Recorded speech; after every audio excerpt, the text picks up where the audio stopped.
Good evening, everyone, and welcome to tonight's live stream.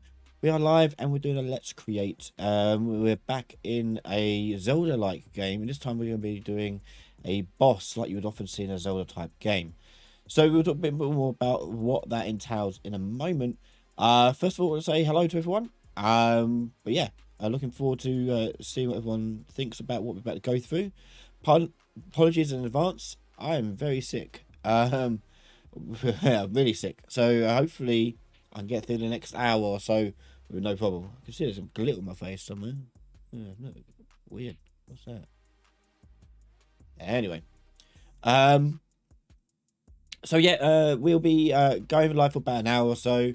The archive of this will be available to patrons as well as patrons and YouTube members, and then everyone else will get like a couple of weeks time, probably around Christmas, in the archive.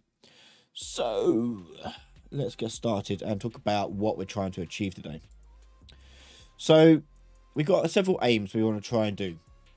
We've got to make a boss, see, but more of like a patterned boss. So this is very inspired by the Zelda-like series of games where you have a boss that repeats a pattern, and you have to like learn the pattern and then beat them using whatever gimmick you need to beat them with.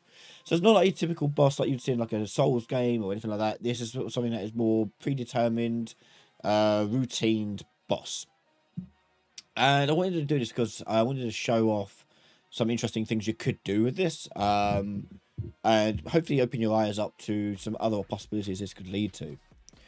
So to get started off with this, I have brought in the third-person character that comes with the samples projects. If you haven't seen this character before, you can download the samples projects for free, and you can bring in this character from there. I'm just putting because it looks nice and looks very Zelda, like it belongs in Zelda. So yeah, we've got him. And our boss we're going to use, we'll let you guys choose actually. Where are they? Yeah. So we have got also different coloured skins for these. So we can take a look at these bosses that we can make. So we've got this guy, sort of like earth elemental type thing. We've got a fire demon like thing. And we got this thing. And this thing. And I've got some more as well. Let me bring in some more. Bring that across here.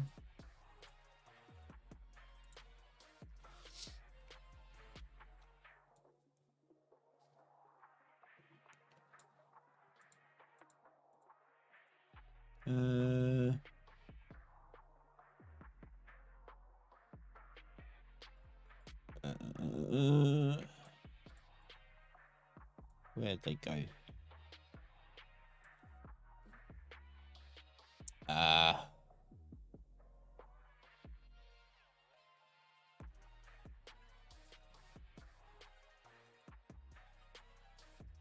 maybe not. Maybe they are the ones. But there we go. We've got here these four. Which one do you think would be the one we should be doing as a boss?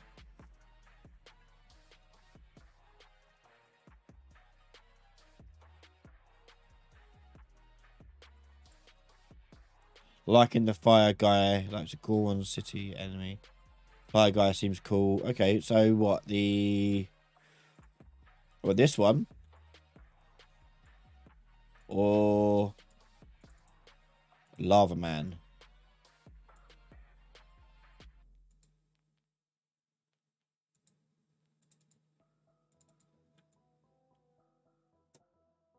Let's go for the fire dude.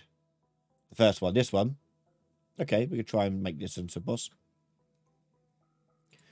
Okay, so first up, we need to make this boss a actor. So we're going to go for a character, and we'll do BP boss fire golem. No, I didn't make these bosses. These are from what's his name? Enhanced Studios. They make lots of cool little stylized creatures like this. I love the stylized look.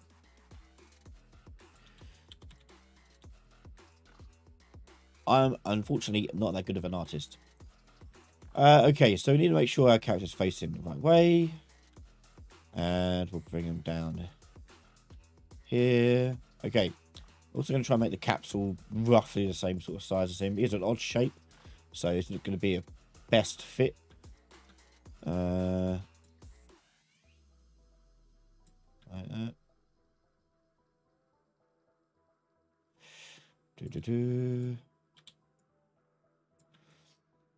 I think that's as good as we can get.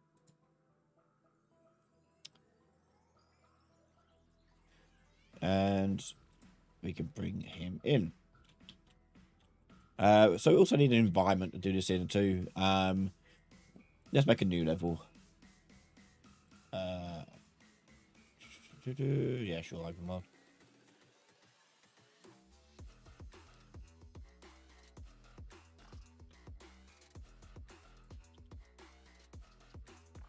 Okay. And we'll just chuck him into the scene. Now, obviously, a bit too small for a boss, so let's scale him up a little bit.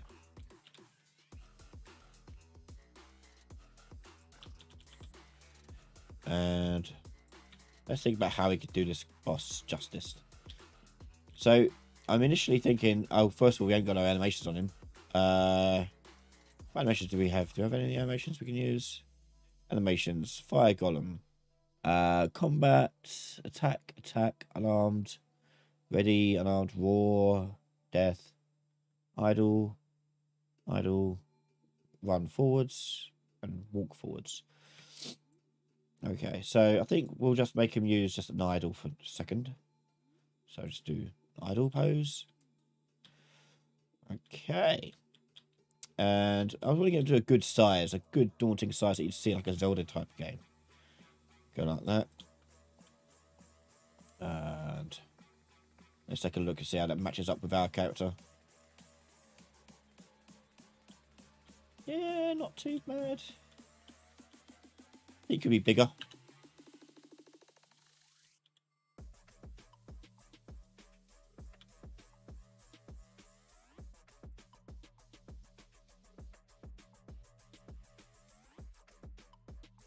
Yeah, that's looking a bit more imposing, isn't it?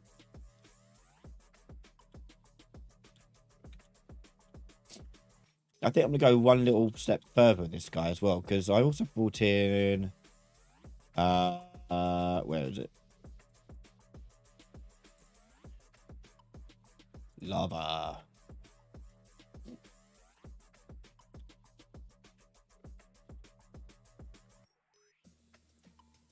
And I'll bring that up like here.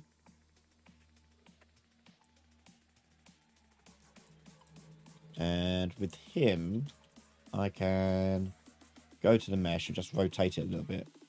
So we'll make it work for, come on, local.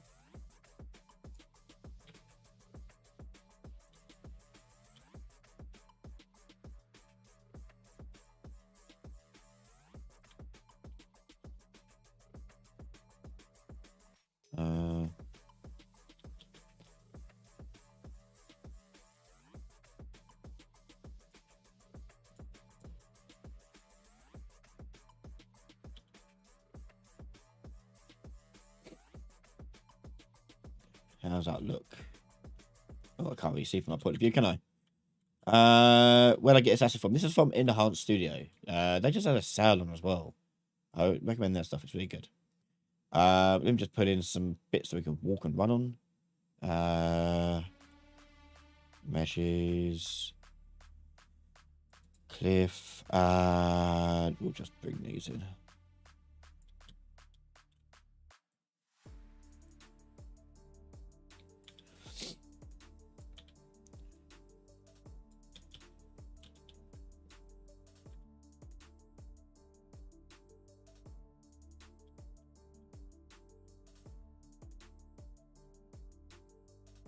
So obviously whenever you're doing these sort of bosses, do plan it ahead. Don't make up as you go along like I am. It's foolish. But We are a victim of time.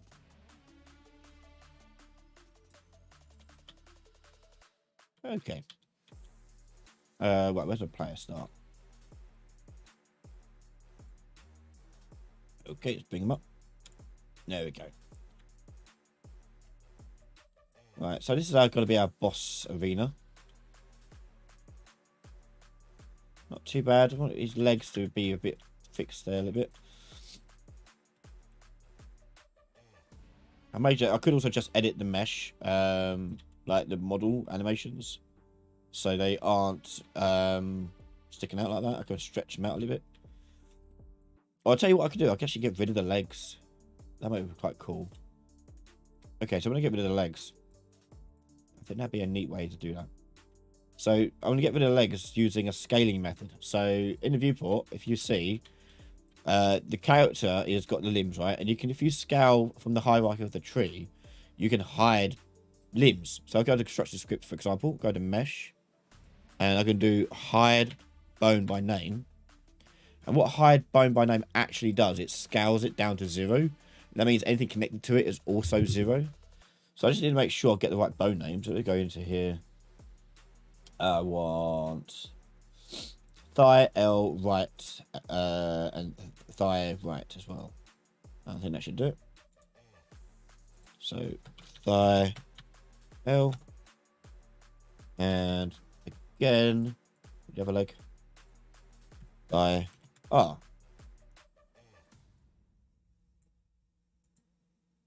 And now you can see he's got no legs.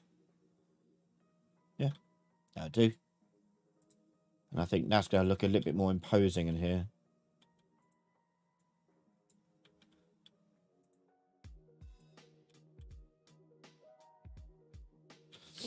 Yeah.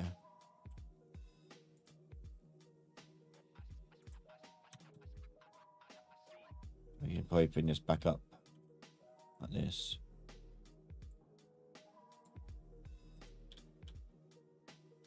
Yeah. Oh, God. Okay.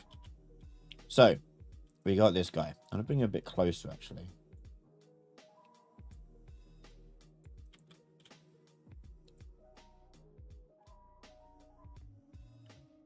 Let's get him closer to the lava. It's an odd position. He's like an odd sort of, like, pose.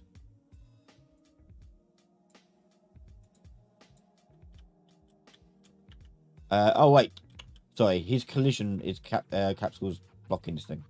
I'm going to change his collision here to custom, and I'm taking to ignore static and dynamic. Oh yeah. I also don't want him to fall. I'll set the flying as well. Default movement mode to flying. There we go. That's better. So, right, there's our character ready to go. So, the thing I really wanted to show you guys on how to do like a patterned boss cycle thing is using something that you probably haven't thought about using. And that is the level sequence. So, I can make a level sequence for like cutscenes and things, but you can also use it for absolutely anything you want. Any sort of patterned sequence of events you can use as a level sequence. So I do fire, golem, boss, phase 1. Hit save. Okay. And obviously we're going to add our fire golem to the track. The only thing you don't have on here is a camera because we're not doing a cutscene. So we're just going to have this boss doing this. And then we're going to say like at certain points you're going to do different things. Now, in this case, I could do events based on him and then trigger those events at a certain time. Now, the reason why this is a good idea to do is because with patterned boss fights, the key to the boss fight is the pattern itself. You want players to be able to read the pattern, understand it, and then beat the pattern. If it's almost random, then it's not fair for the player. They don't want that. So I'm going to go to my boss here, and I'm going to add a custom event in here, or attack 01. Something like that.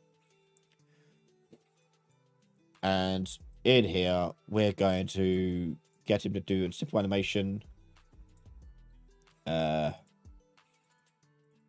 got a... Right, what we got in here? Okay, yeah, so we could do this like a launching a fireball type thing. That'd be quite cool. Oh, look, that'd be a cool one to do. Yeah. Like we want to just jump over the shockwave or something like that. That'd be quite a fun one.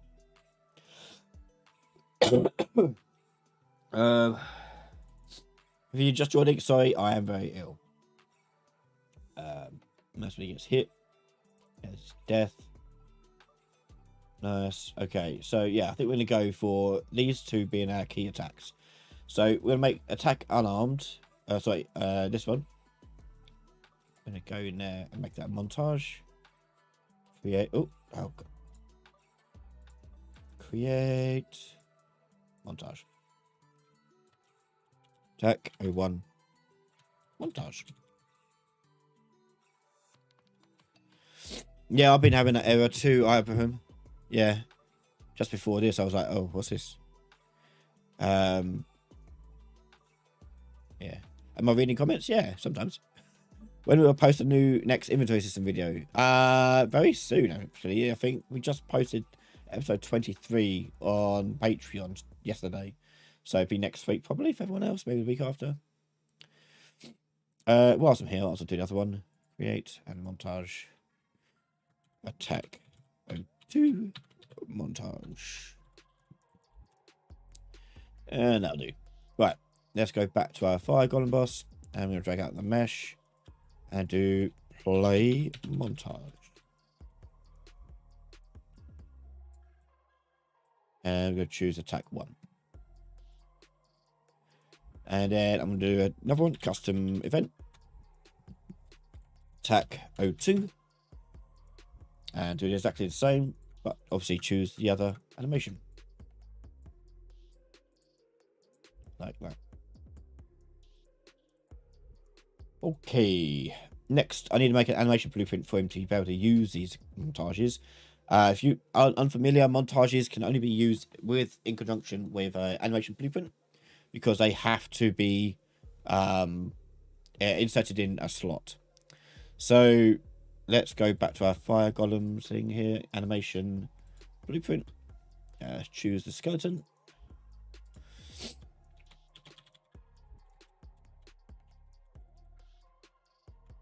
Patreon, yeah, just all videos are available from just $1 a month. So all I want to do on him is quite simple. I just want to do an idle. So he's not going to go anywhere. And then into a slot. Ta-da! Done. Okay, so now I'm going to edit the boss blueprint. Change the mesh to use our animation blueprint. And we're going to use the fire golem animation PP. There he is. Okay, so if you want to trigger these events, what you got to do is find the spot where you want to trigger it. So let's say after 2 seconds, which is 60 FPS, because it's 30 FPS, 60 frames. So we're going to go to add event, track, trigger. And on the trigger, we can add a new event pin, right click on it, properties, and go to endpoint unbound. And if you want to go down to here, quick bind, and you see BP Boss Fire Golem is now available here. If I open this up, I've got access to all of these things, including, if I click in the right search box, that'd be good. You should have, no, we should have, where is it? Yeah, there you go, attack 1. This will add it to the level sequences director blueprint, which is where it controls all the event pins. So it'll just do that. And if I go across to 120, I should do it at the end. I'll do it at the end here. I'll do another pin. And we're going to go properties, unbound, quick bind, and do attack. Am I misspelling it? Yeah, I am. Attack 02. There you go. So I'm actually going to add 3 of these. So to do 3 fireball throws and then the big one. So I'm going to just copy that one. Paste. there.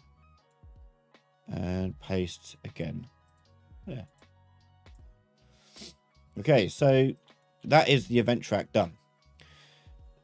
So now I could go into my game and actually set it as the start. So on my boss here, I'm going to go to begin play. And we're going to have level sequence. Create level sequence player. We choose our 5 golem boss. And then from the return value, we can do play. And it'll choose the play sequence player. Okay, and that's it. So now we've got a patterned boss fight going on. And as I said, the reason why you want this is so that the player can learn and respond to different attacks and patterns that the boss is going through. Well, it doesn't seem to be doing it. Why is it not doing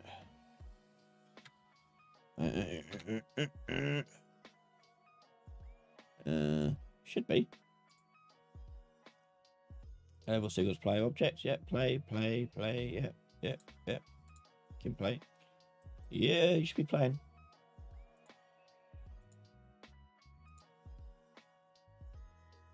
Hold on, something's going wrong with his thing. Did I not put a slot in here? Oh no, I did. Oh wait, his idle's not set to loop.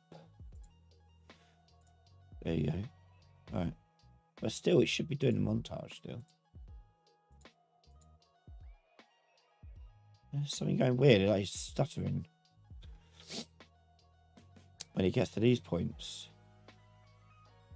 Oh! Because I've overridden here, that's why. Right, try again. There we go. 1, 2, 3, and then smack. I think it might be out of frame. Yeah, it's out of frame. We'll just end it up a little bit there. Okay. So 1, 2, 3, and then smack. Cool.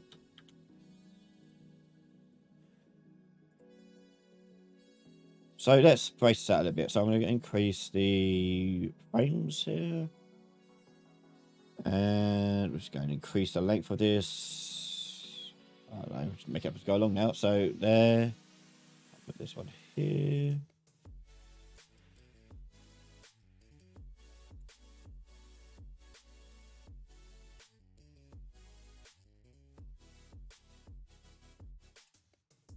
I do.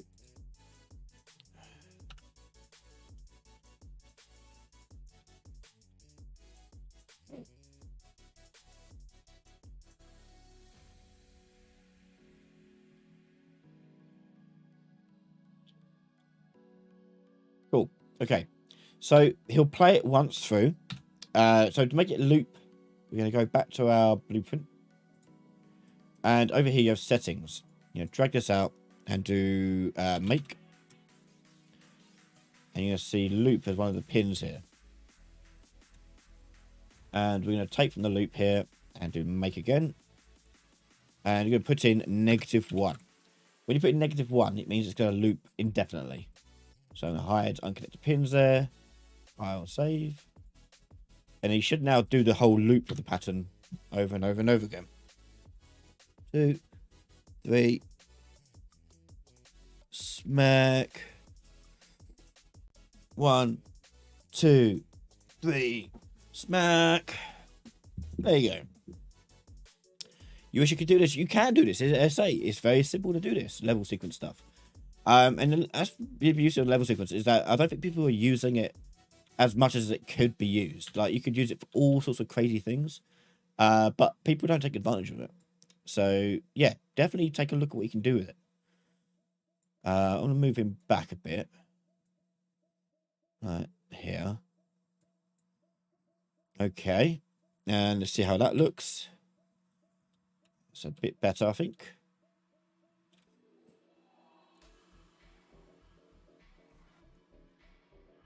Yeah, okay, we like that a lot.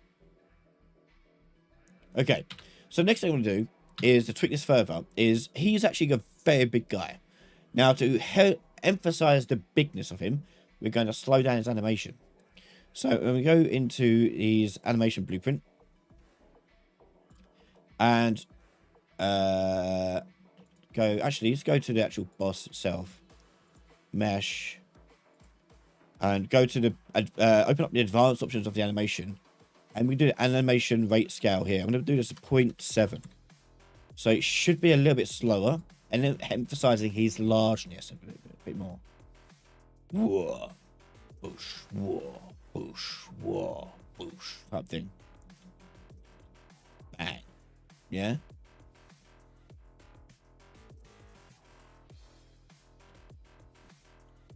So we can do some really cool things like that. Okay, so it helps really slow it down if you are making bigger characters. Okay.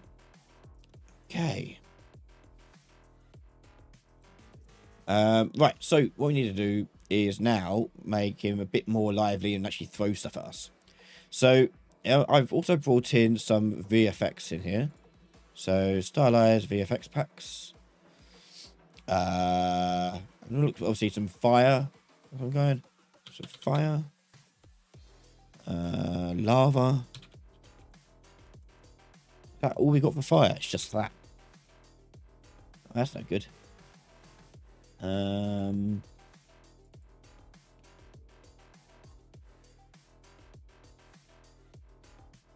If not, I've got another pack I'll bring in. Hold on, I've got another pack. I'll bring another pack in.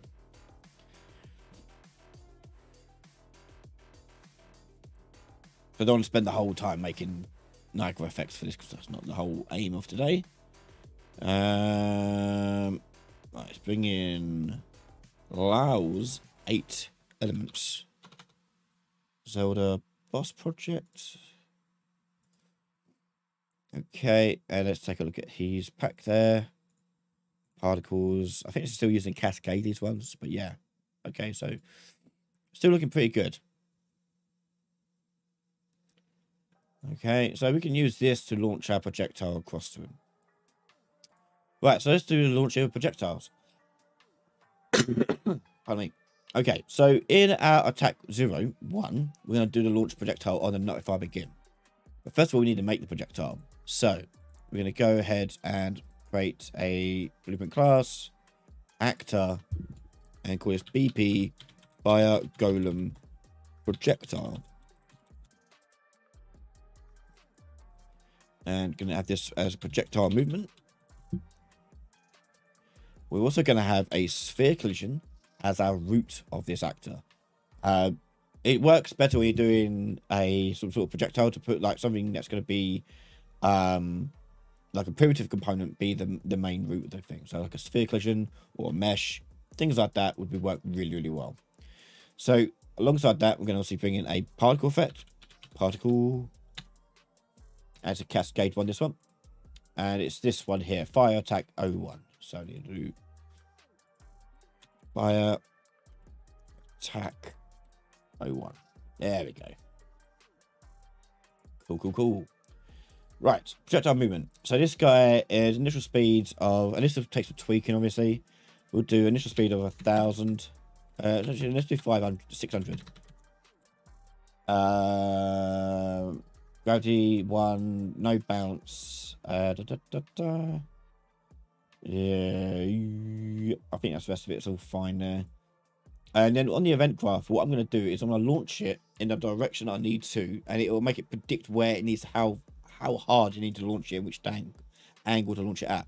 Now, I could do it either here or do it on the boss column. I'm going to do it actually on the boss column, I think. So on here, I'll need to get the calculate the projectile. What's it called? Predict projectile velocity. That one. That's a new one. Suggest move it for moving target. Oh, that's fun. Right, we do the projectile velocity. And if I begin, put that in there. So the start location will be the location of our projectile where it's coming from. Okay. So that'll be on the mesh's hand. So I'm going to take out the mesh. Get socket location. And I need to put in the bone name, whatever that is.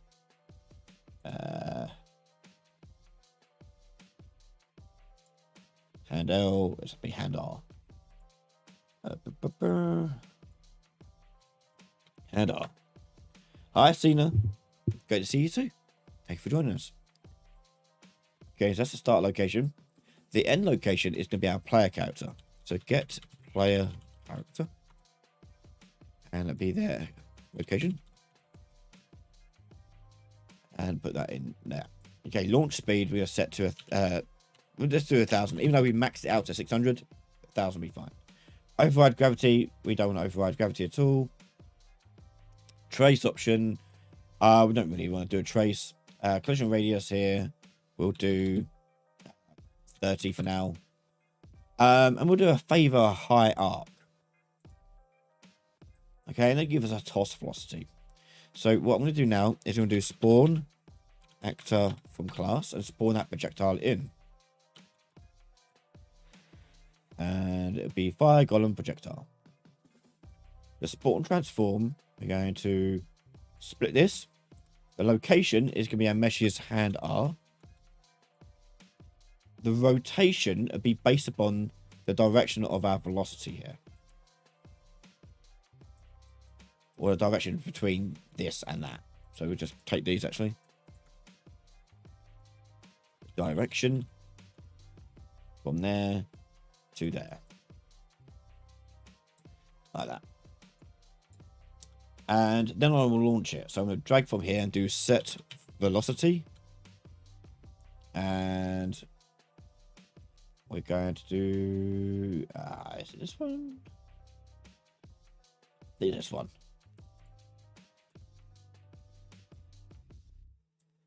And we'll give it the toss velocity from there. Okay. So let's see how that looks.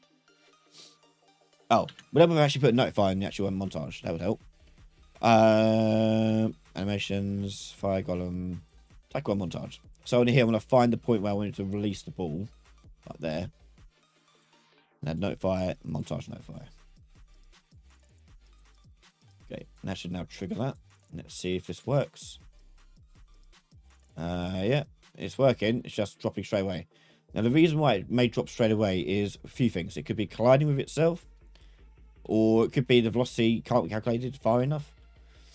Because it has to throw it quite far, you see. So let's give it some more velocity. So launch velocity, we're going to do as 3,000. I'm also going to increase the spawn transform here to 555. And I'm going to go to the projectile and increase the velocity here to 3,000. 3,000. Okay, let's see how that looks now. Yep, there you go. There you go. There it is.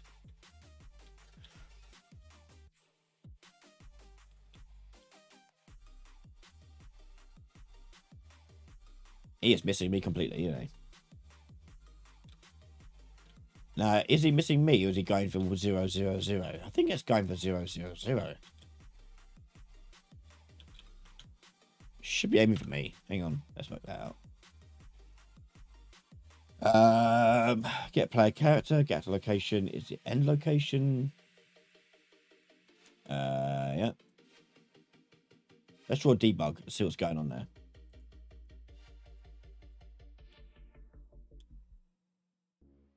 Oh no, it's getting it. It's there. But they just aren't reaching me. I'm going to guess it's something to do with the velocity of their throw. So if I go back, I think it's something to do with this. So velocity in local space.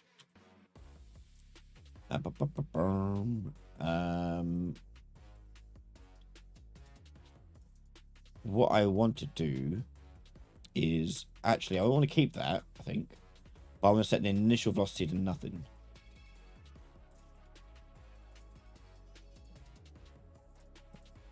I've got a feeling it's adding it onto it and therefore it's skipping right past me.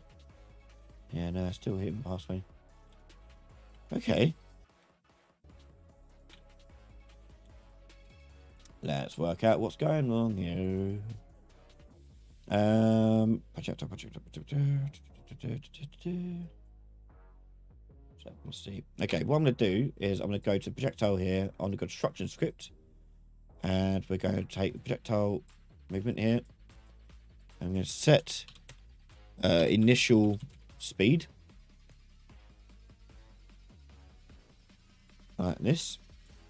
And that's going to come from a vector. Velocity launch. Hello. Vector. And a vector gives you a direction and a velocity, the speed, bind into one. So to get the speed part out of it, you need to just get the vector length of it. And then that'll be our speed. And I'm putting the constructor script, so as soon as it's made, it does this before it launches anything. Now, I don't have to worry about the direction, because I'm also rotating it already when I launch it over here. So the thing I need to do is send over that variable here. So I'll make it editable and expose on spawn. File that. Go back to our boss. Refresh this, and there's velocity launch. Drag that into there. Right, let's see how this behaves.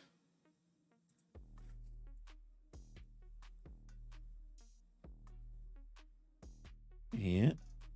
Okay. More direct throw, but works. Does the Niagara effect have any velocity? No.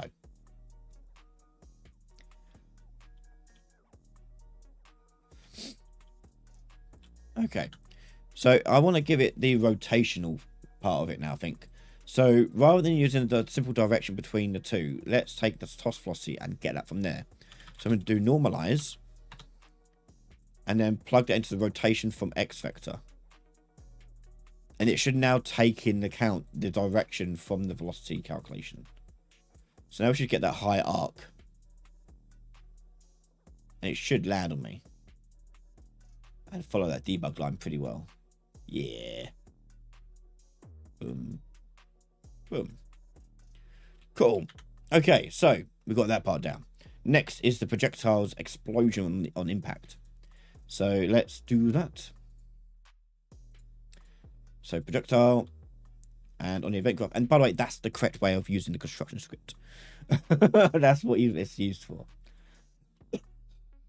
Apologies. That's it. I'm not doing very. I'm very ill. So sorry.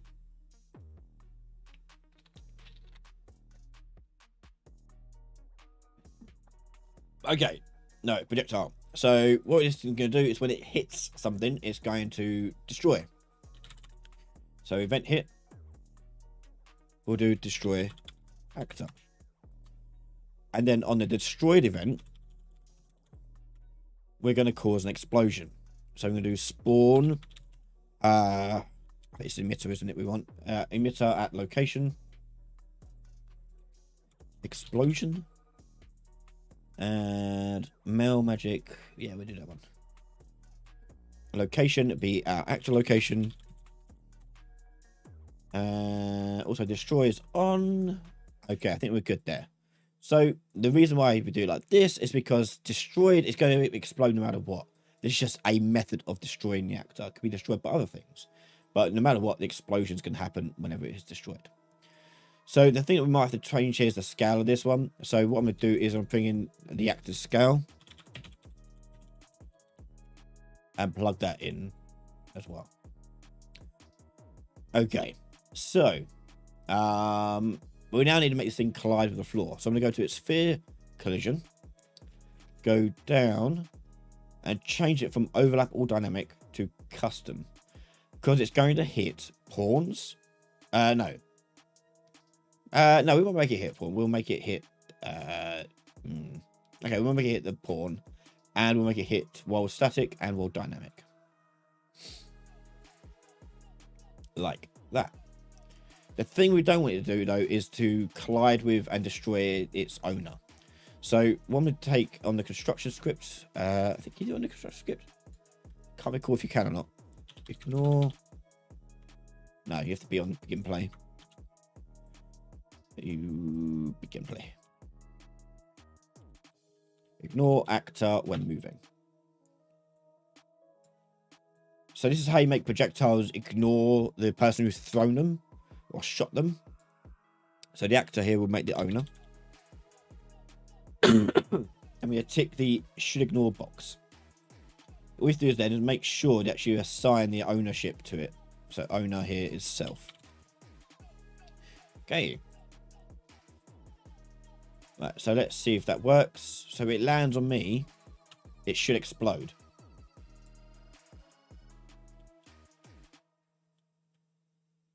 Yeah, I think just... Yeah, you go.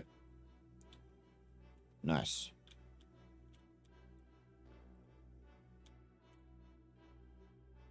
Cool, cool, cool. Nice. Okay. Progress.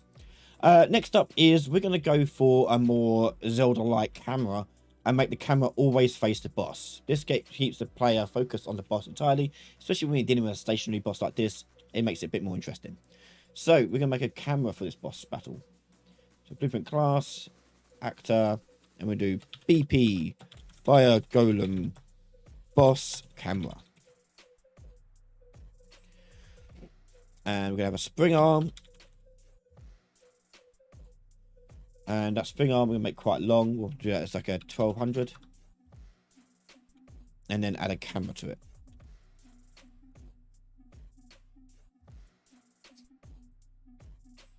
Okay. So the aim of this is that we want to attach it to and track the player going left and right, not going necessarily forward and backwards. So what we're going to do there is take note of our scene. So going in the y-axis here, we want it to go around.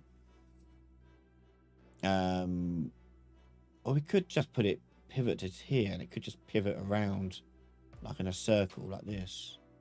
That might be better. Yeah, let's try that. So let me turn off the collision on it.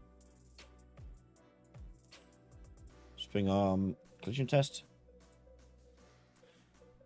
Yeah, so my thinking is I make this a bit longer, but it would rotate around like this essentially. I didn't make it longer. So let's go into that. Let's change that to 2000.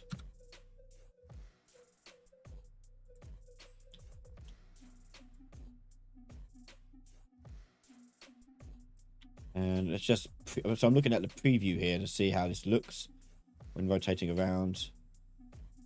Yeah, it's not too bad. We can go probably a little bit further out, and we could probably rotate it as well. So I'm going to go into the local rotation of it and rotate that up a little bit like that. And change it to 2500. Maybe a little bit down. There you go. Okay, so now I'm looking at the boss camera again, and we can see it's looking a little bit better. I'll bring it down a bit lower there. And we've got that rotation going around there, and that rotation going around there. Nice. Okay, so that's what we're doing there. So this camera's going to be the first one that's used, so on begin play. Pardon me. I'm so sorry. You don't want to hear me being ill. Yeah, so begin play here. We're going to get the player controller.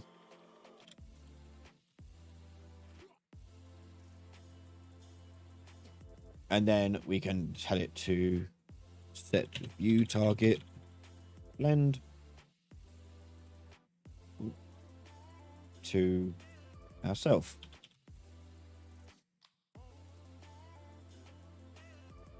Okay, now we've got to rotate this thing. So to get the rotation of this, it's not going to be that as simple as you think, because what you got to do is we need to imagine the player standing here, okay? The camera needs to rotate, so something like this, right? And the rotation there in the yaw is 70 degrees, negative 70 degrees. That one is like positive 70, no, positive, I don't know, 20 degrees, whatever it is. I need to keep this in between the two.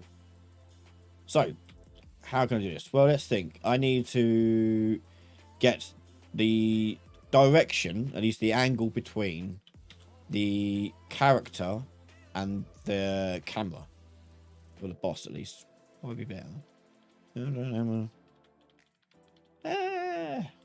figure it out. So, we're going to go to the tick event. Get player character. And I want to get the look at rotation. So look at rotation. And that's going to come from the target, which is the player character. And the start will be our camera's location. And on the event tick here, I need to rotate, set actor rotation. So we're going to start here to see how this provides for us. I'm going to split all this, just chuck in the yaw there. Okay, so let's check that out. So working, just opposite. See how it's just opposite? So what I need to do is flip it. So I'm going to take this and multiply that by -1. And hopefully that works. No. Oh, wait. No, it's just rotating it that way. I need to combine it. Sorry, I need to combine the rotators.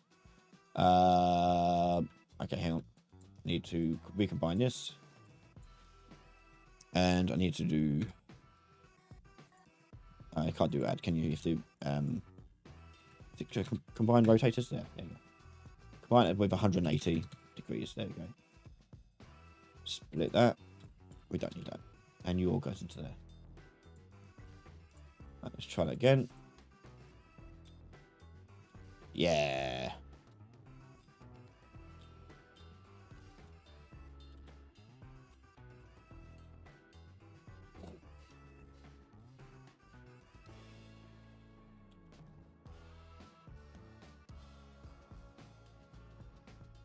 Okay, so I want to change my player character then, not to rely on the control rotation, because at the moment it's control rotation. So what I'm going to do is make this actually dynamically work based upon what kind of camera we're looking through.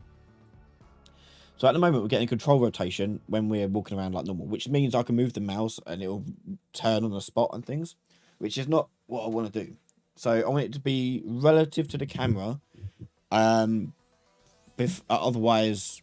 if the camera's not the same one as this. So I'm going to make some space here. And we're going to get player controller. Get view target. If that is equal to self, we're going to do a select vector. So if it's true, and it is equal to itself, we're going to use this one. So that will go down to 8. Otherwise, we're going to use the camera's relative rotation. So we're going to get the player camera manager. Get rotation. And we're going to split that. And then make a rotator. So we want to zero out the roll and pitch. We just want the yaw. And then we plug that directly into it and it will convert it for us. Okay, so now I can put that into here. And then do the same thing for the other side. And you would go there. This would go there. So now, hopefully... well, up and down work, left and right don't. Left and right treat. Oh, wait. Did I not? Hang on. Silly me. Get camera rotation. I need to get the balls. I need to get the right vector. Oh wait, what one's this one? Forward, backwards. So not that one. This one. Get right vector.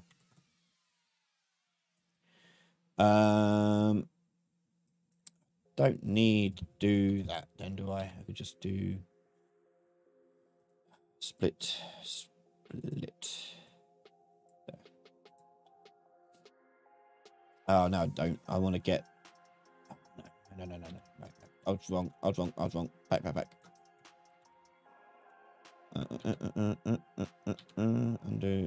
Undo. Undo. Right, camera rotation. And make rotator. There we go. So rather than get rotation X vector, I'm going to get the right vector from this. There we go.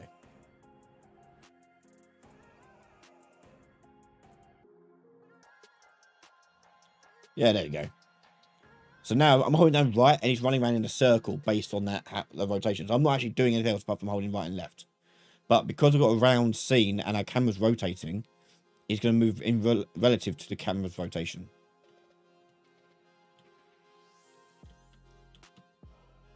Yeah, so that's a really neat trick to use if you haven't used it before.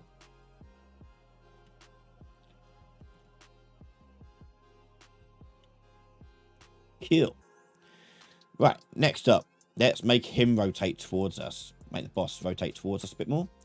So we're going to go to our tick event. And we want to do find look at rotation. Start is our active location. Another one. And we're going to copy that again. Bring that down to target.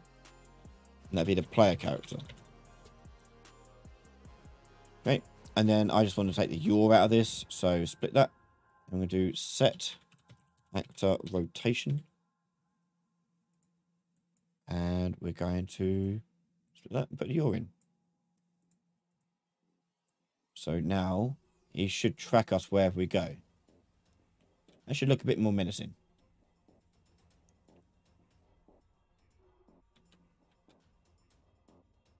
Nice. So this is all using the level sequencer. Okay, this is all managed by that. Now, one thing you can do with level sequencers, obviously, is you can do a lot more code on it. So alongside this, we can make it then just transition to other phases. We can make it do other things, whatever it may be. So you can add other phases to this and make it jump to other phases. You can jump to different frames, all by using different event nodes and controlling what happens here. Obviously, you can add audio effects and transition effects and things like that. All that good stuff. Okay. So next we're going to try and do we have something we can do with our stylized particles to do like a fire sort of ring?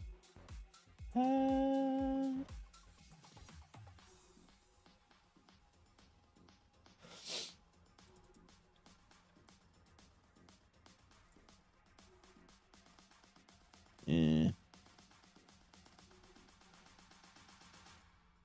Let's go. What's this one?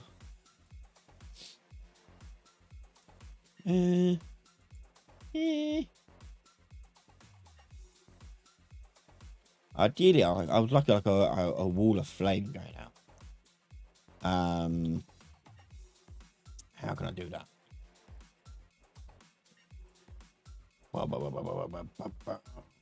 Okay, we're gonna do a little wall of flame effect. So I'm making material for this. Actually, wrong place.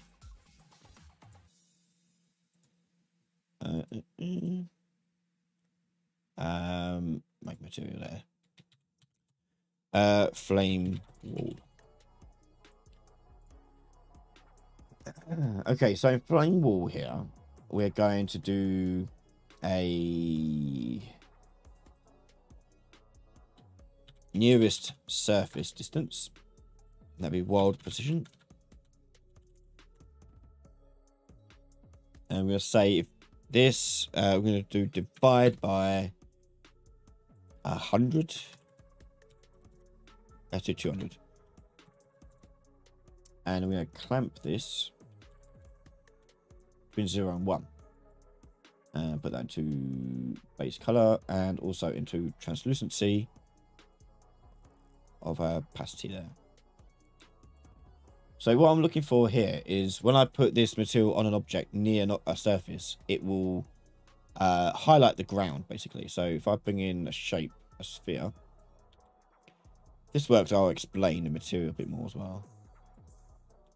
Yeah, just did the opposite way around, but you can see it like fading out the wrong part there. So let me just redo that one and just 1 minus that. There we go. There you go. So the idea is that what we're going to do is we're going to spawn. We'll do one at each hand like this, and it will do like a boom across the thing like that. Okay. So let me explain the material a bit more. So distance to nearest surface returns how far away each sort of pixel of the being rendered is away from the nearest surface. Okay. This is because we use distance fields in Unreal Engine 5. If you do this in Unreal Engine 4, you do have to enable distance fields. It's very easy. You just go to edit, project settings, and just turn on distance fields. Generate mesh distance fields. So you need that. That'll make this work. The divide by 200 is, let's say, part of that is 200 units away. Okay. If I divide it by 200, it becomes, if it's the unit that's 200 units away, becomes 1. So that would be 1, and then grading down to 0. Clamping it means it will go from 0 to 1, and then clamp to stay to 1. Going up and up and up and up. And then we're flipping it around so that 1 is near the bottom, and then it goes to 1 to 0, and 0 to 0, 0, 0. So that gives us this distance nearest effect going on here. But obviously, this doesn't look like fire yet. So let's make it look like fire. Or at least try to. So the first thing we'll do is make this two-sided. So tick two-sided. And we get the two-sided effect. Next, I'm going to make use of some fire effects that I may already have in here. So if I go into a... not fire, what am I doing? A texture sample. And I think there's a fire... yeah, fire sheet like this. Okay. What I can do is I can tell this to cycle through this as a flipbook. So you drag that out and do flipbook. That has to be a texture 2D. So I'm going to right click on that, convert texture object, and bring that into texture 2D. There you go. The animation phase 0 to 1. We'll just do time. In there. Number of rows. In fact, I'll just do a 2 vector here. Number of rows here. We've got 1, 2, 3. I think it's 8 by 8. It looks like 8 by 8. UVs. I can just use the U coordinates. And I think that's it. So what I'm doing now is going to multiply this by this result here. And bring that in there. Okay. Right, let's see what that looks like in the world. Okay, so it's good. It's doing it, but it's doing it only just one thing. So I need to repeat it across the whole entire thing. And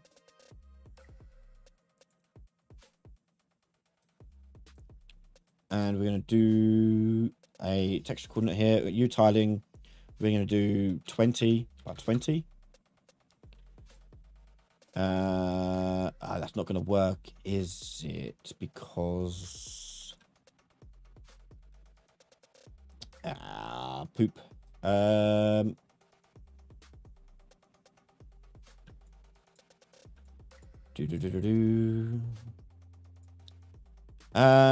tell you what we'll do. We'll make our own one rather than using the flipbook. We'll just use a noise. So we're going to use a texture sample and use our favorite noise, Perlin noise, used for every game ever made in existence. I'm going to multiply that by our node here, so we get this sort of effect going on. I'm going to stretch this thing as well, so I'm going to go to U coordinates here, UV. I'm going to change the V here to 0.5, and it should look a bit stretched out, maybe 0.1.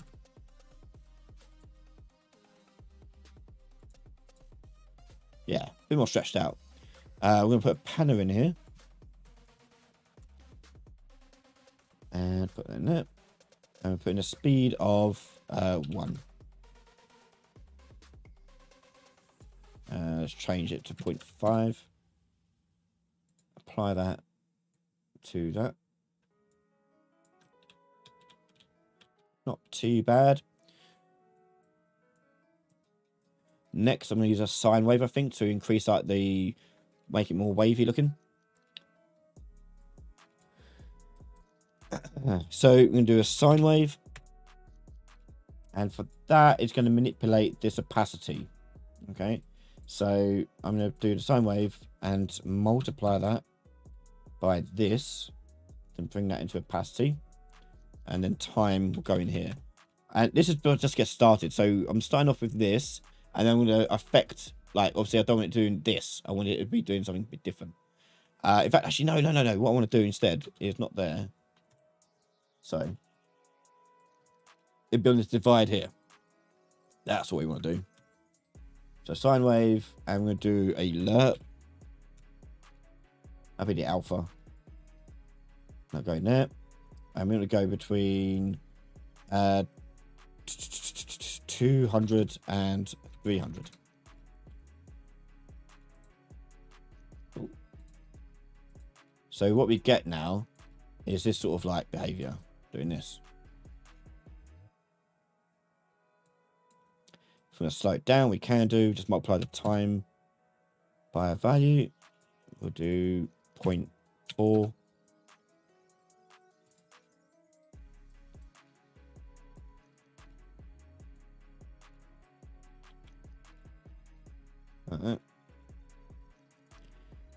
Let's add a bit more variety to its shape.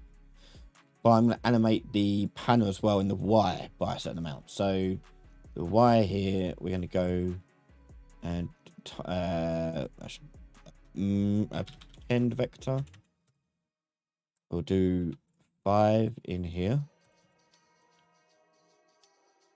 And in the Y, I'm going to combine that with my sine wave.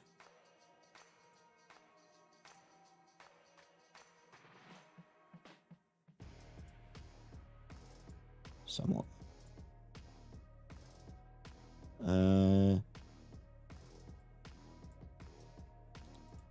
Let's change that back down to just 1 there. What value is coming out of that then?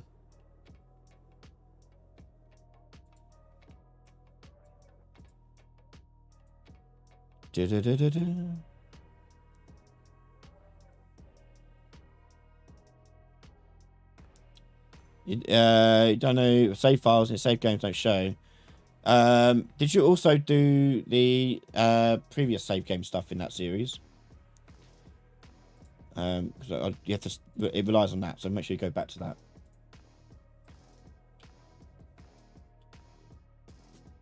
Yeah, it's not too bad.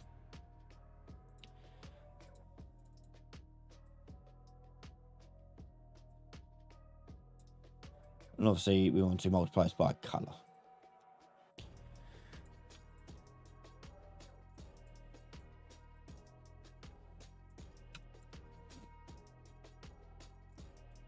Put that in emissive.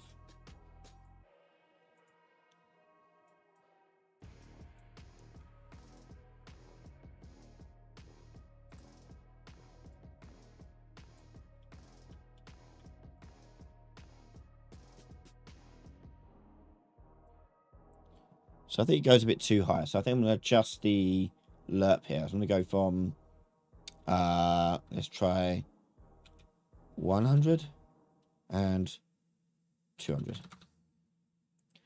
I'm also going to take this sine as well, clamp that between 0 and 1.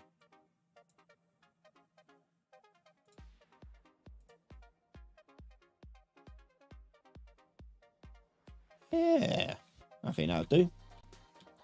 Okay, so with that done, we can now add in our firestorm thing.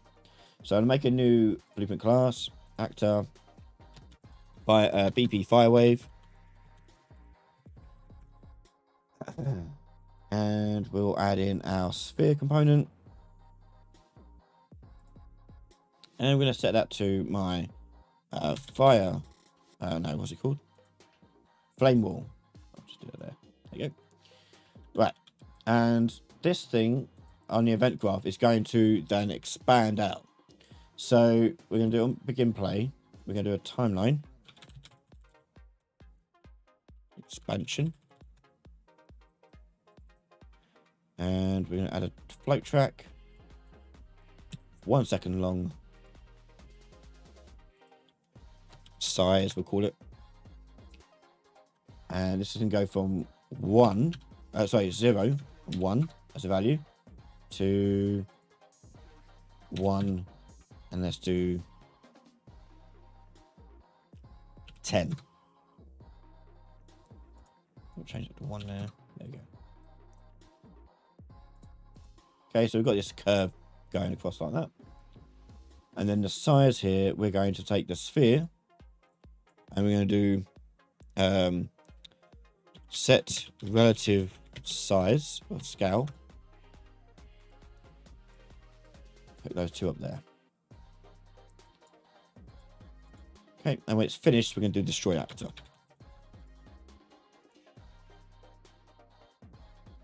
Okay, next thing I need to do is make it spawn at the location of the hands.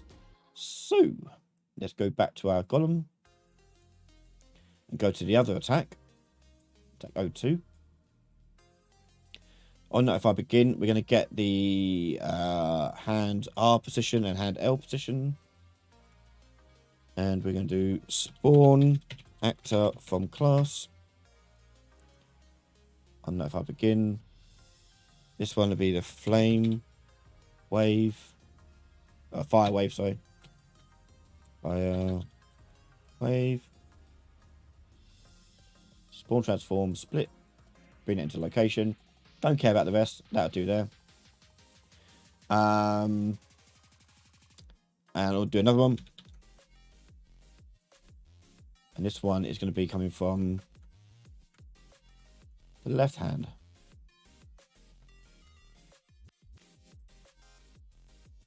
And we'll put that into there. You're watching TV? Oh, hello. Hello, Eli. Okay. So we can now spawn these two on it. But what we need to do is actually now attach these to our montage. So let's go to the other montage. And I want the moment where the hands hit the floor. Like there. And notify, montage notify. Boom. That's it. So let's see what this looks like in game. Before we do anything like a damage this thing on it as a character.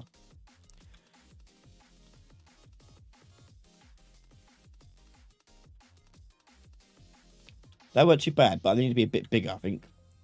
So let's make those bigger. So spawn transform, we'll keep the starting off as 1. But on the flyer wave, we're going to... Actually, I'm going to make life a little bit easier. What I'm going to do is I'm going to take this and multiply it by a value there. And then I can put in whatever I want here. So 10 times higher. Okay, let's try that again.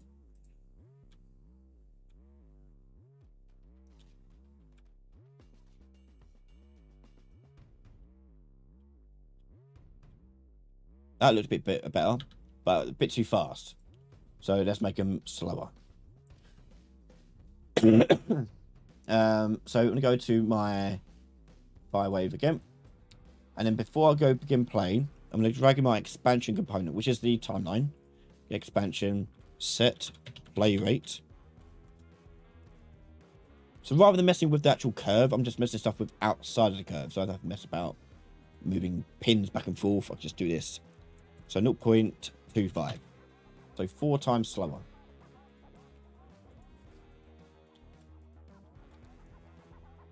So the idea of this mechanic would be that the player would have to jump over the wave as it approaches them. Oh, it does work, but I got hit by the actual sphere. I forgot to turn collision off. Whoops. So let's go to our fire wave sphere. I'm going to change it to overlap all. Overlap all. Okay, let's try that again. Make sure that looks okay.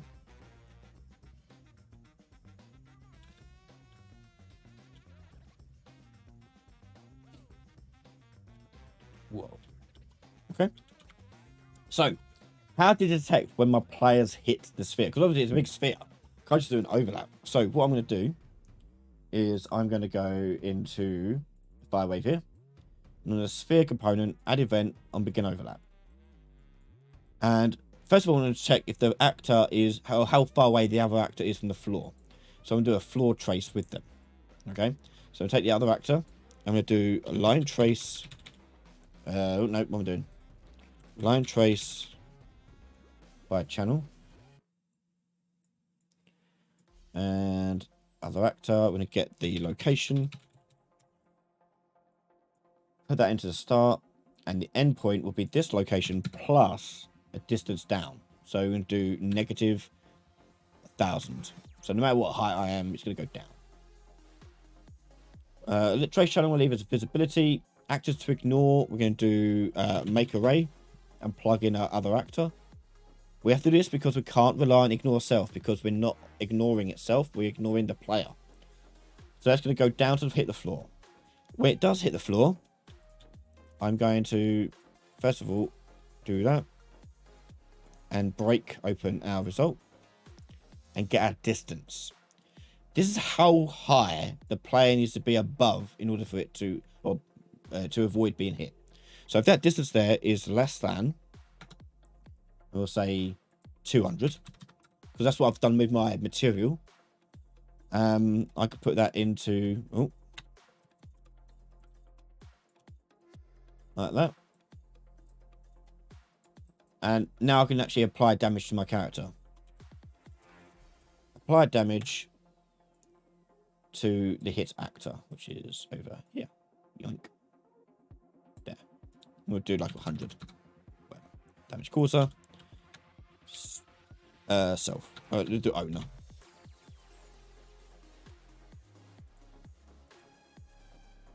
Fire golem. Let me just add ownership to this thing. Self. And self again. This one. Done. With these ones as well, it's best idea to change collision handling override. Just in case. Always spawn, ignore collisions. Right, so now to detect when I'm actually being hit by this thing. So if I go back to my player character, I'm now going to add a damage event. Any damage. And we'll just do a print string for now of our damage we're being done. Okay, so hopefully we should be able to clear the landing. If not, I have to just tweak those numbers so I don't get hit by the wave.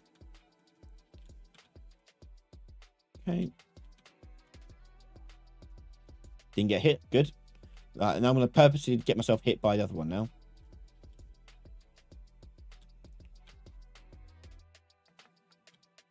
Yep, I got hit. See, I took damage. So it works a treat. I can now clear and jump the waves as they approach me.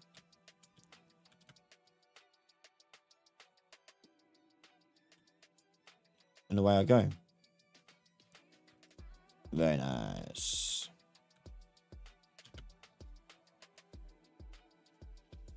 Cool.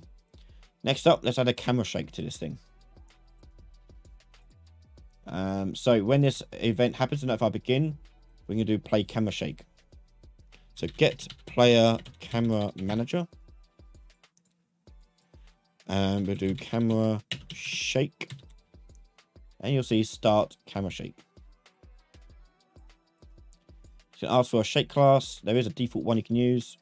That one's just fine. That'll do. And camera local space. Yeah, that'd be fine. Okay.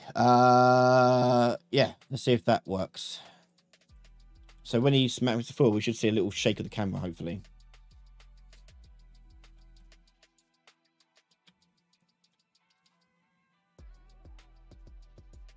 I think it did. It's just rendering it. It's difficult. Hang on. Wait for it to catch up.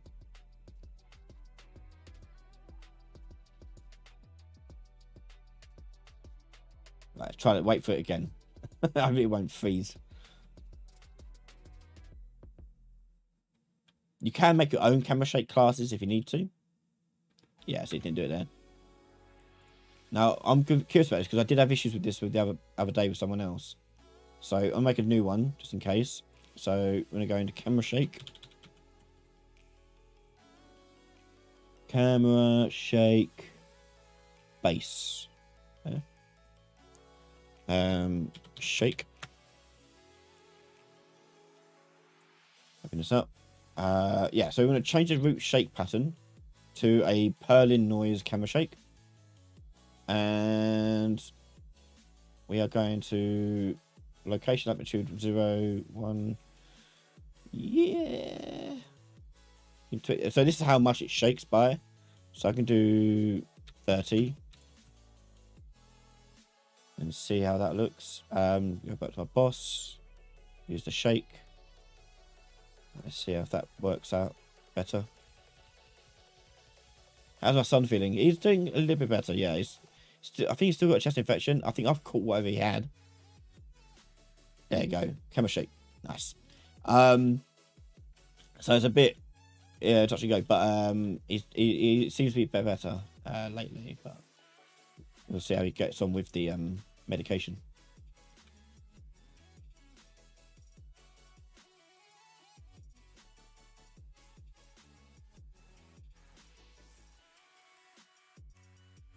Boom.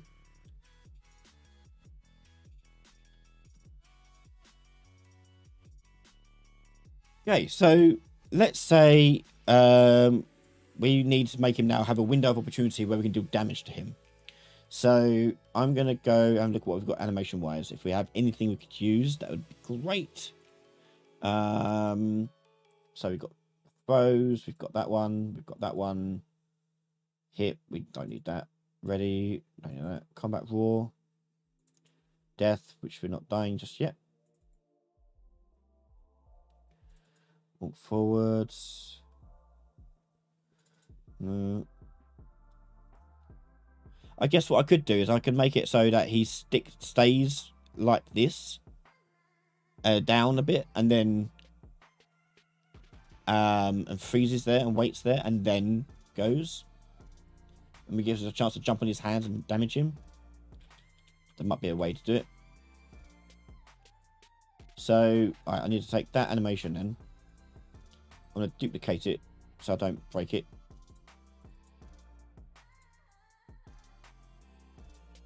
And I need to edit the animation to stand still.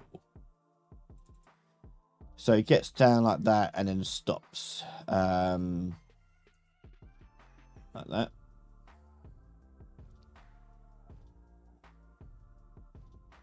So I need to loop this bit here. So I'm going to add a section to this, I think. Loop.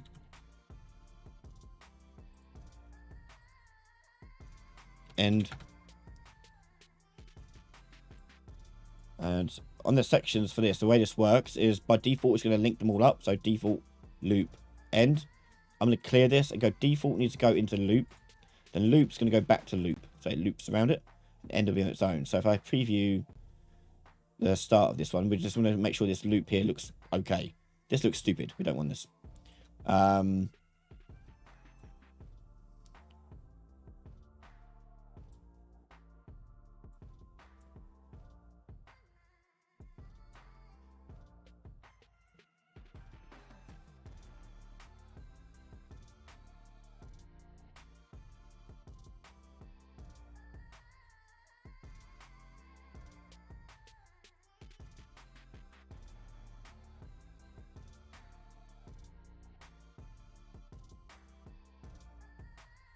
Yeah, we'll see. So, it's going to look a little bit different game because he is at a slower speed when he's attacking. So, we'll see how that looks in game. But he'll stay in that position until a new montage gets played. So, that's not bad, but obviously we need his hand to be up a bit more. So, we need to work on that. So, let's bring... Boom.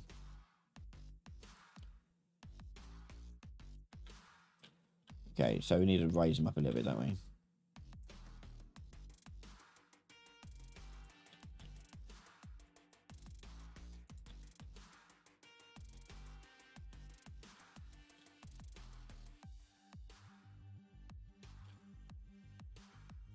That's better. Okay, Cool, we like it. Okay, next thing we need to do is turn off his rotation when he's tracking me. So he's like stunned still for a little bit. So when this happens here, we're going to stop his movement. So I'm going to add a variable in here for is tracking. And by default, it's going to turn on to be true. But when I hit the floor like this, it's going to set it to false. The tick event, wherever it is, here, will only do the rotation work if the tracking is set to true. Like that. So, now we've got it turning off when he does the attack. But what about turning on? Well, actually, that's actually going to put tracking... I want to put it back up here. So he does the slam and then stops tracking straight away. So I need to turn it back on. So what I'm going to do is I'm going to do that on my level sequencer. So I'm going to go back to my level sequencer. We're going to add a pin. Right click on this one. And this time I'm going to go to the endpoint and click on create new endpoint. So I've got an event I'm going to use for this. I'm going to create a new one. And in here, you'll create in your director here a new event with the reference to your Golem character. And here I'm going to say tracking, set tracking to true.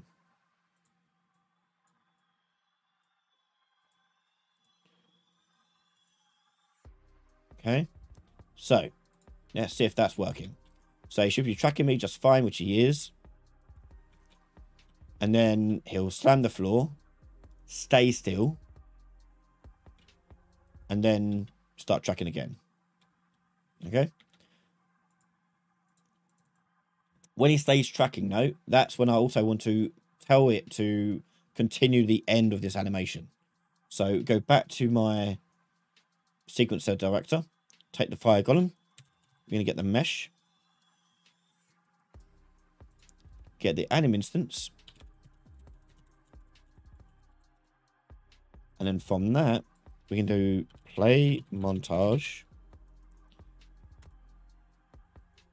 No. Play montage. Oh, we can't, can we? Oh.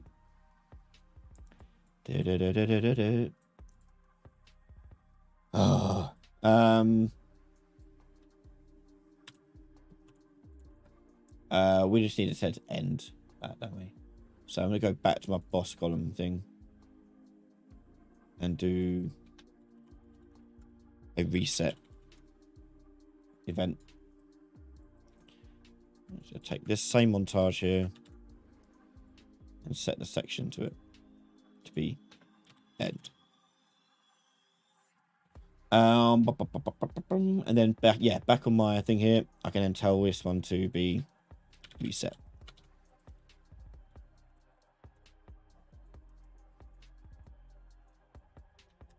Like that. Okay, let's try it again.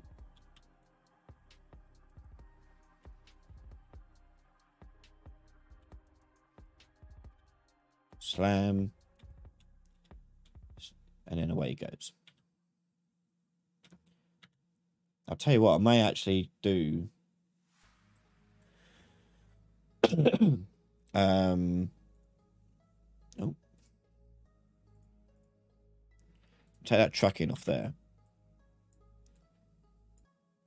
And then on here, where it's completed, that's when it'll start tracking again. Right, anyway, right, I want to be able to jump on his hand and do damage to him. So in my viewport here, I'm going to add collisions to his hands. So I'm going to go add sphere collision. And I'm going to go to drag that on top of my mesh. And then on the parent socket over here, I'm going to attach it to the hand L. Now we're just going to clear the offsets there. And it's not looking too bad. We'll do that there. Okay, I'm going to do another one. This one is going to be hand R. Yep, nice. Okay, so these two spheres, I need to change their collision to not be overlap all. instead are going to be custom, and pawns are going to be blocked. On the event graph, I'm now going to do a hit event for these guys. Add event, component hit. We are going to deal damage to this thing. So apply damage. Damage acts out itself. But this will only be if the other actor is actually equal to the player character, obviously. Equal to player character.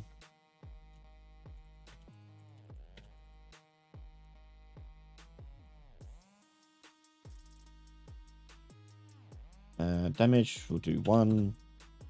Damage causer, player character. And I'll do exactly the same for the other sphere. So add event, hit, copy, paste. Like that.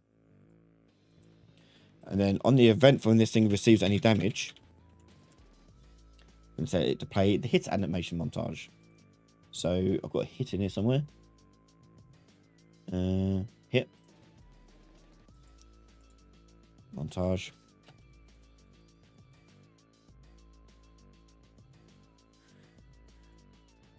The montage. Hit. Yeah, that'll do. When I do jump on his hands, I do want to launch my character back up. So I'm going to do launch character up in the air by 1,000. Z override. And again over here. Might actually do XY override as well. There we go. Right, so let's check this out. I did not set the other actor on the other second sphere. You're right. Thank you. Well done. Right, let's go.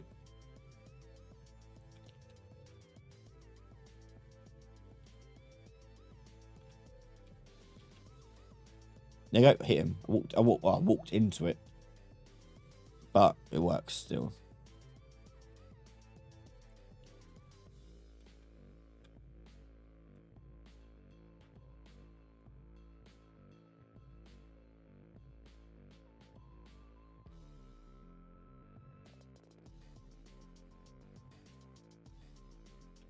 Cool. Right, we're almost done.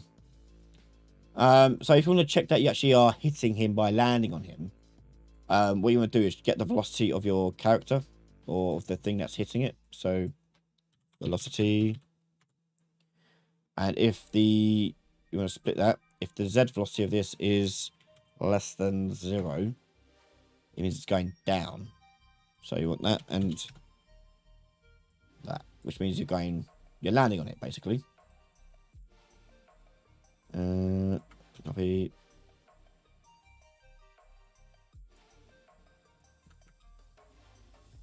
That goes there. That goes there, and that goes there. So the two conditions are: it's the player and the player's landing on it. Right. So now let's do damage to him. So in his thing, we're gonna have health, and that'd be an integer. And his health is going to be set to 3. We're going to take damage. We're going to take health. Decrement it. And if this is less than or equal to 0,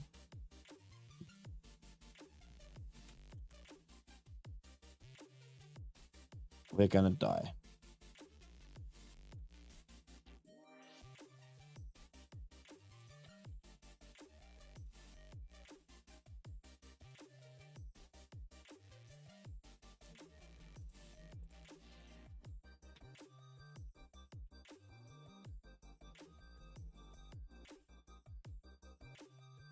But with the death montage, I want it to stay dead. So the way you do this, by the way, is if you go down to up here, sorry, enable auto blend out, just turn that off. and it'll stay down. Yeah. Okay. So when the biogos does that, that'll do that. Nice, nice, done. Okay, let's kill our boss. So the only thing we haven't done here is the explosions from the fireballs dealing damage to us. That's always something that you can do yourself if you wanted to try and do this yourself. The main thing I wanted to show you guys was using the level sequencer to handle patterned events like a combat.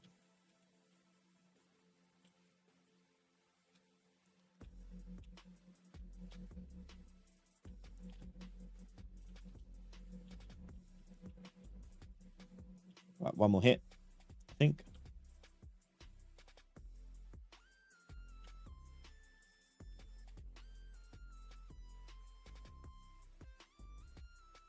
No.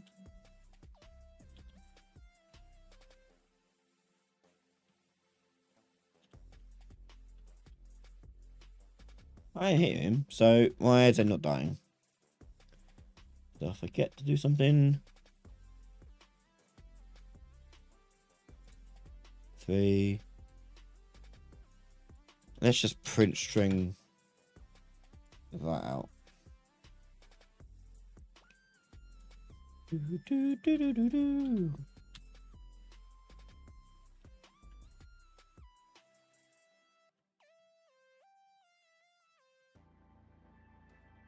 2 health left.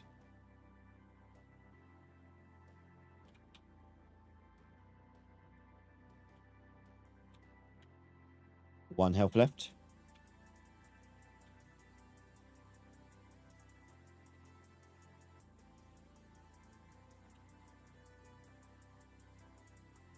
Zero.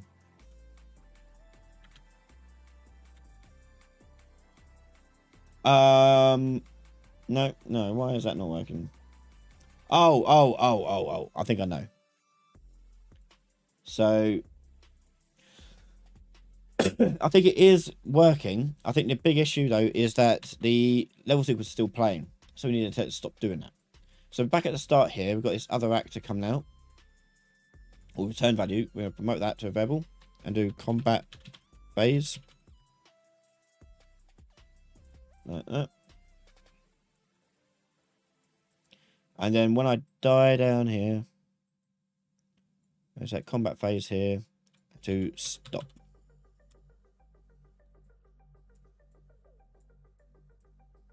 Right, now let's try this again.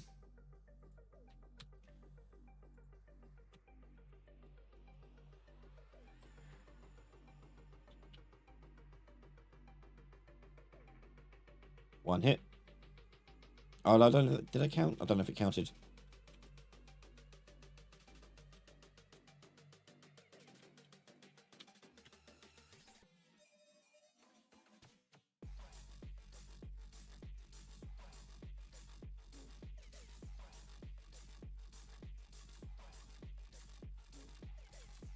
There you go. Dead. There you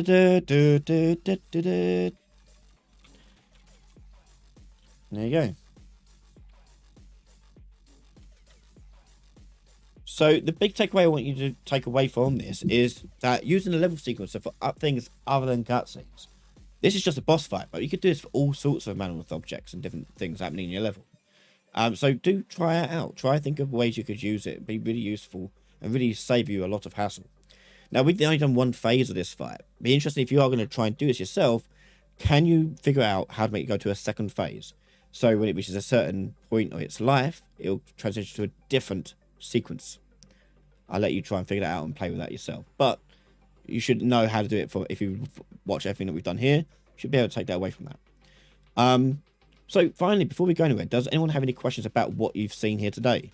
Anyone have questions about this Zelda type boss or what we try to do here today?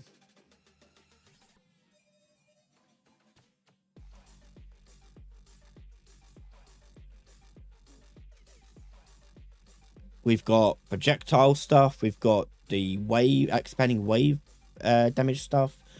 We've got obviously level sequence stuff. We've got damaging and killing enemies. Camera stuff going on. We've done quite a lot today. I'm quite impressed with how much we managed to get done. I didn't think we'd get this far. But obviously we haven't got sound in there, but obviously that's something we could easily do anytime.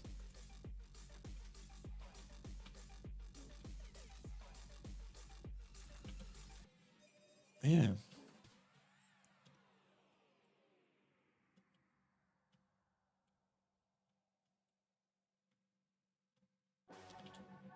Could you show the traces during run around part of the phase?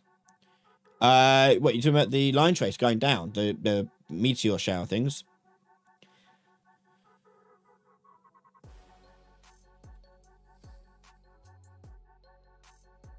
Oh, that.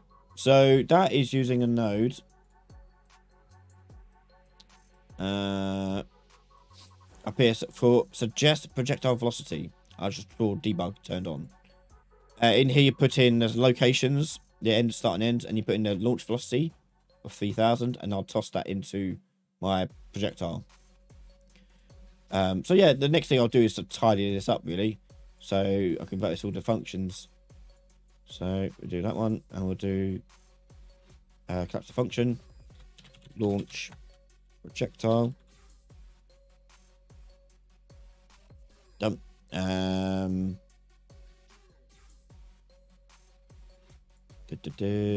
This one we'll do the fire wave thing.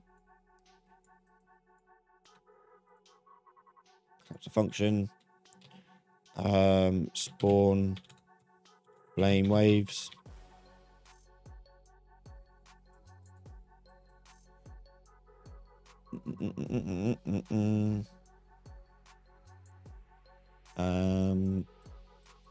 And that'll do. Yeah, excellent. The ray cast down. It's not. I say it's not part of the ray. It's not a ray cast down. It's part of that node. It's like it draws an arc in the air.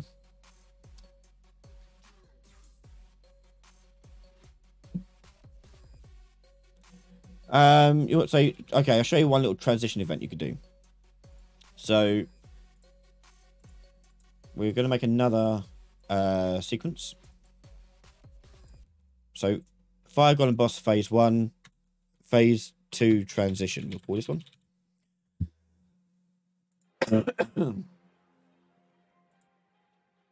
Oh.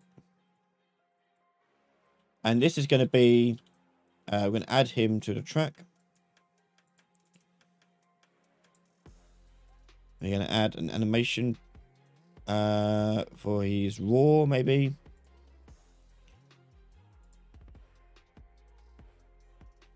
And then I'm going to get a camera.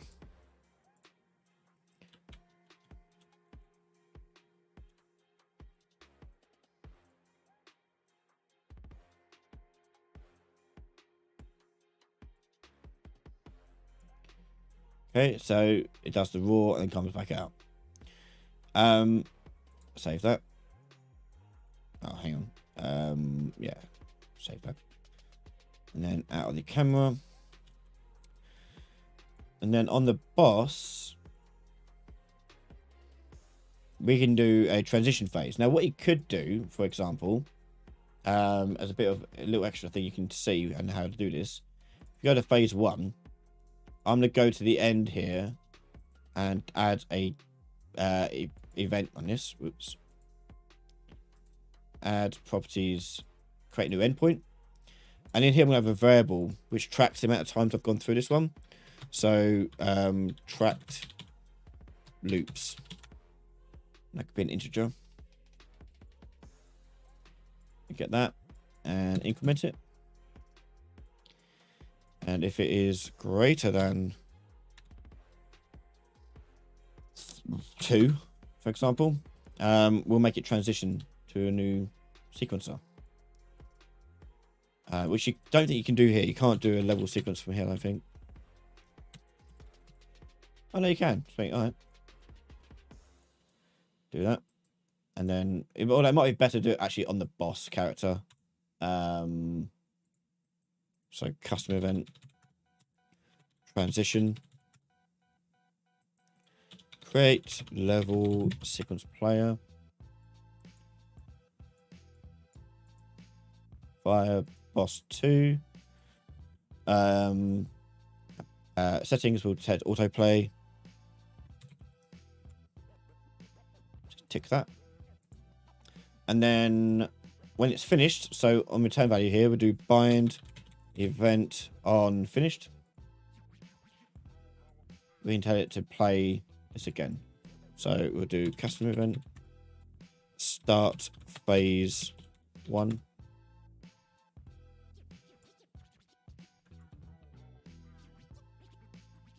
And then down here, bind here, create event, start phase 1. So, yeah, it's going to keep track of that stuff and go again. So do it twice, and then it should go to the cutscene.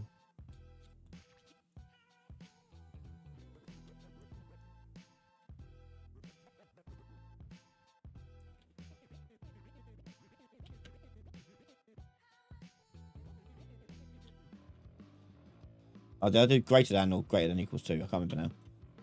We'll see.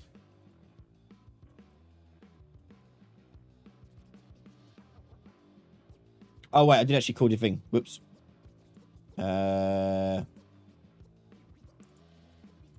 Here. Direct to blueprint. Yeah, I did actually do it here. Transition. There we go.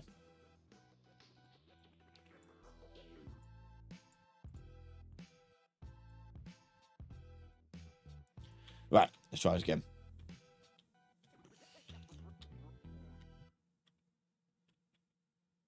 And yeah, so Taylor, the next thing I would do for music wise is just do like a meta sound sort of solution. By the way, meta sounds tutorials I've now started on Patreon. So they'll be out on the main channel soon.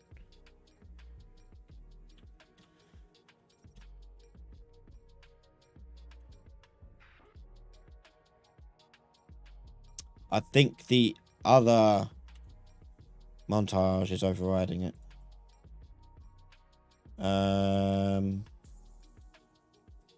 need to tell it to stop the other one.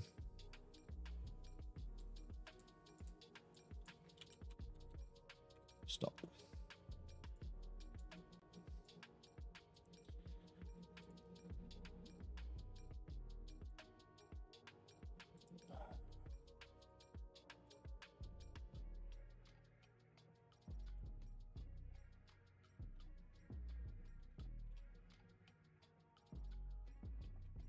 Thinking like felling a tree sequencer. Yeah, totally can.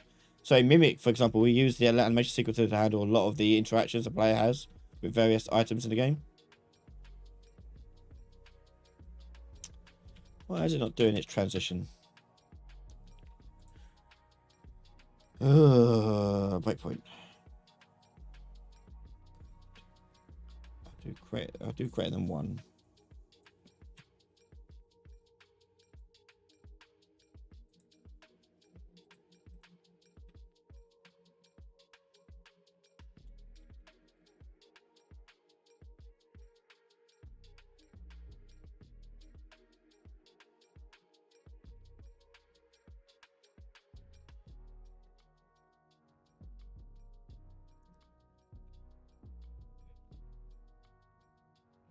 Right, let's pause. Let's stop to there.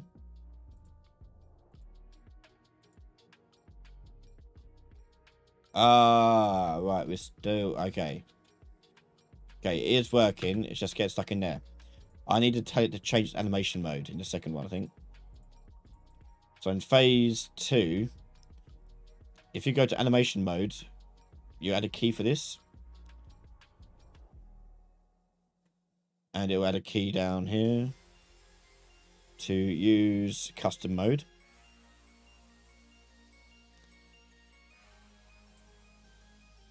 Right, and that should do that one. Well, I don't know why the camera's not cutting to this one. It should do.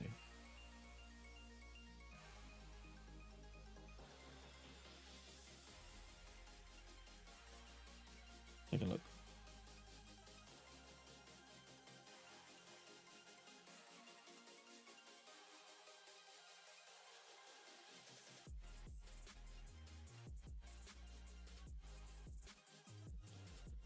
Oh, getting hot.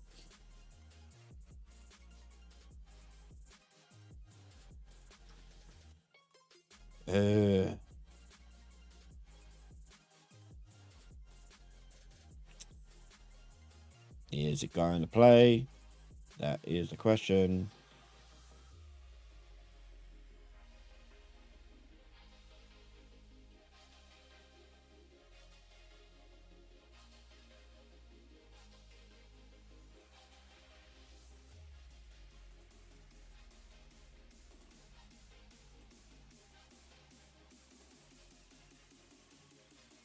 Yeah.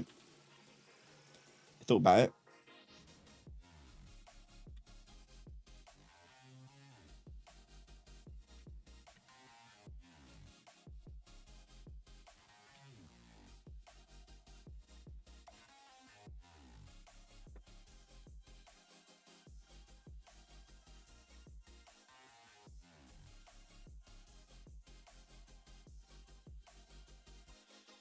It's not playing the new. It's not playing the other one. Boss. Yeah. Oh, did no, made automatic play. Oh, hold on. I'll just take to play.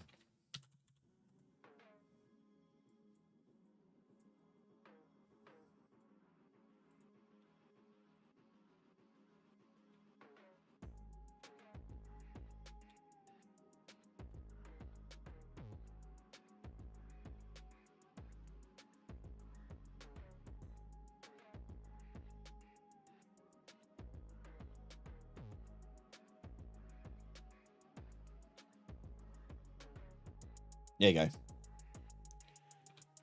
Off he goes again. Very nice. And we're going to straight up kill him. One hit.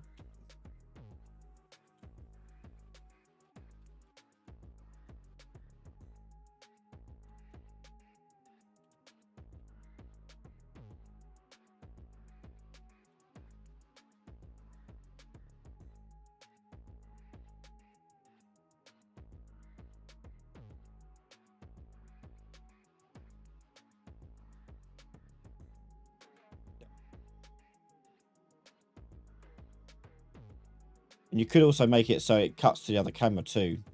So on the boss here, I'm going to add an event dispatcher saying on boss defeated.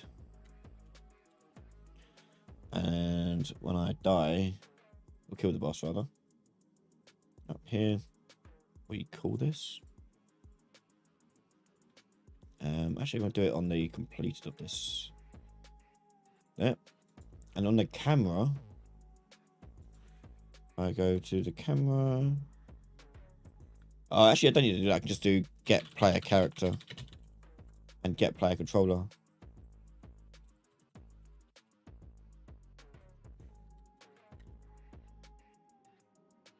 And set view target with blend to the character. And blend time will do 1 second. Okay, so now we've got a full thing going on. Let's go.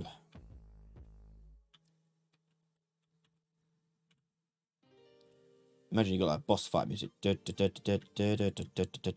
I missed him. Whoops.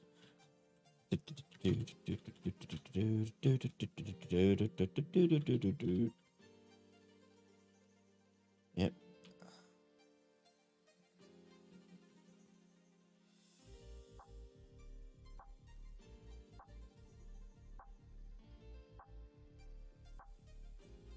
If you had weak spots, it'd be just like what I'm doing right now. I've just got separate collisions on his hands, and I'm detecting when the player hits those.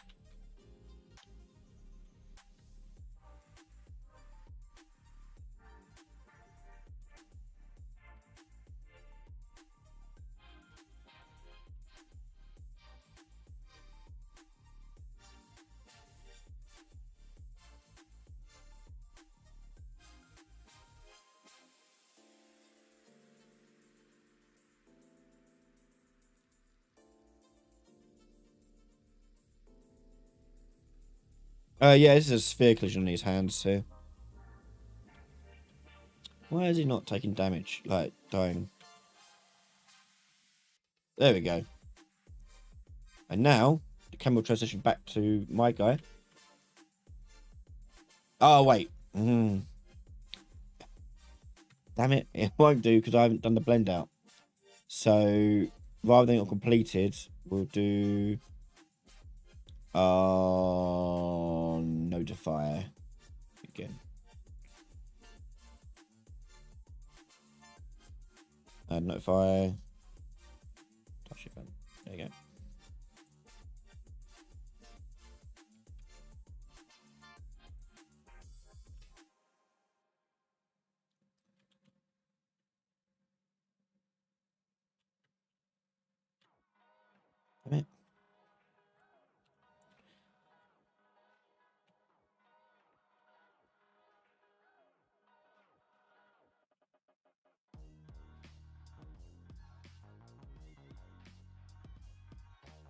I've hit him once so far.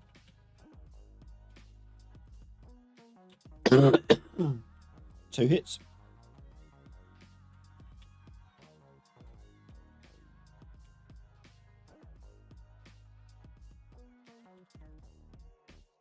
Three hits.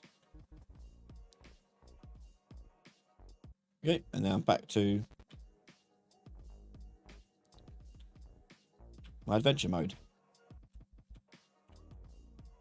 So, thank you very much to everyone for joining us. Hopefully you enjoyed this and got some really useful factoids out of it. I've really enjoyed myself. I found it lots of fun to put together a little boss. Not bad for an hour and a half work to get the boss going. 2 hours to get it all polished up and things like that. I think another hour in to put in some more audio and such visual effects. I'd say the boss battle would be done. So, very quick, easy way of doing it. And then say level sequencer is a great tool to use for things other than just cutscenes. It's great use for things like this. So thank you very much for checking it out. Remember, if you are going to do a pattern boss fight, make sure you are doing it as a pattern, so the player can learn the pattern, avoid tricks, and go across that. But yeah. Taylor, also, are you working on your own games? Yes, my latest game is Mimic. You can see my channel, you can Google that, and if you want to check out Mimic's latest developments, you can find that out next week. We are live with Mimic updates, hopefully very close to the closed beta. Hopefully. hopefully. I'm just trying to get matchmaking working at the moment. Once that's working, then we can test out closed beta stuff. And if you want to be part of the closed beta, we'll be opening up in waves, starting off with the top tiers of Patreon members first of all, and then as we go, adding more and more people to it, and different tiers of Patreon. So we'll probably start off with the diamond and platinum tiers in the closed beta. I'm trying to get the closed beta going before the Christmas break, but we'll see.